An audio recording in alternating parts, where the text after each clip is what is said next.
Достар, бәріңе сәлем. Бүгін РФ бюджетіне салықтар мен басқа да міндетті төлемдерді onlinebank.kz сайтымызда қалай төлеуге болатынын білесіз. Бастау үшін onlinebank.kz басты бетінде валюта мен аударымдар опциясын таңдаңыз.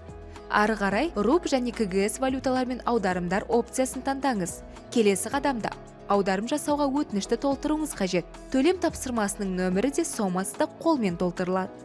Ары қарай атау жолында лупаны басыңыз. Есептен шығарылатын шотты таңдаңыз. Содан кейін шығыстарды төлеу шоты жолында да лупаны басыңыз. Шотты таңдаңыз. КГС-ға қатынасы жолын толтыру үшін анықтамалықты пайдаланып, қажет нұсқаны таңдаңыз.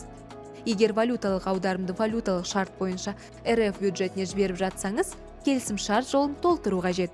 Валюталық келісім шартқа сай төлем жүргізілетін болса, төлем жүргізілетін келісім шарт жолын толтырыңыз.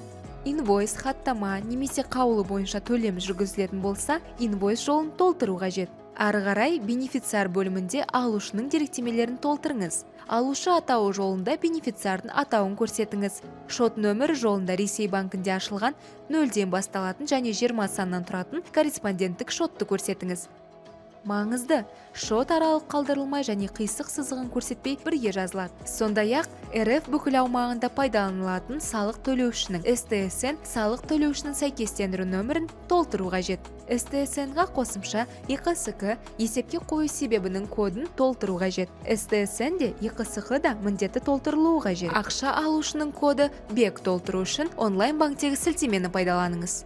Сонымен қатар, төлем мақсатының коды жолын толтыру қажет. Ол валюталық аударым мақсатына тәуелді. Сілтемені пайдаланыңыз. Қажет ОТК операция түрінің кодын іздеу үшін анықтамалықты пайдаланыңыз. Мекенжайы жолында алушының мекенжайын, елін, индексін, қаласын, көшесін, үйінің нөмірін, кеңсесінің немесе пәтерінің нөмірін толтыру қажет. РФ бюджетіне салық кеден органдарына төлем жүргізген кезде операция коды жолын толтыру қажет. Іздеу үшін лупаны пайдаланыңыз. Операция түрінің коды жолын толтырғаннан кейін, алушының деректемелерінде көрсетілген болса, дербес шот жолын толтыру қажет. Ары қарай анықтамалықтан төлем түрін таңдаңызды БЖК жолын толтырыңыз. БЖК бұл бюджетке ақша аудару үшін қажетті белгілі бір сандар жиынтығы. Код алушының деректемелерінде болған кезде толтырылады. Код компанияның ресми тіркелу мекенжайын көрсететін сан түрінде ұсынылған.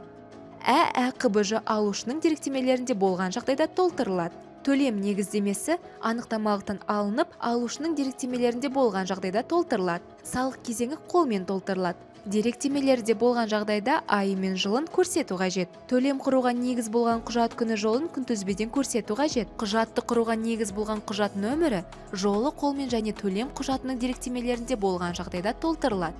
Айыппұлды төлеген жағдайда айыппұлды төлеу белгісін қою және бірегей есептеу идентификаторын БИ көрсету керек. Мемлекеттік немесе муниципалды бюджетке ақша салу үшін сандарды көрсету қажет. Бенефициар банк секторында бенефициар банкінің БСН-ін көрсету керек. Қалған жолдар автоматты толтырылады. Төлем мақсаты жолында толық жазылған төлем мақсаты көрсетіледі. Келісім шарт, инвойс, төлем шоты, келісім шартты анықтамалықтан таңдағанда автоматты толтырылады.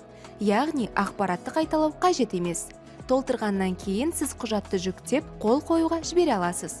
Қол қою батырмасын басу арқылы валюталық аударымға қол қойыңыз. Дайын. Сіз шетелдік банктердің өңдеу мәртебесін қарап, SWIFT растауын жүктей аласыз. Онлайн банкте кездескенше.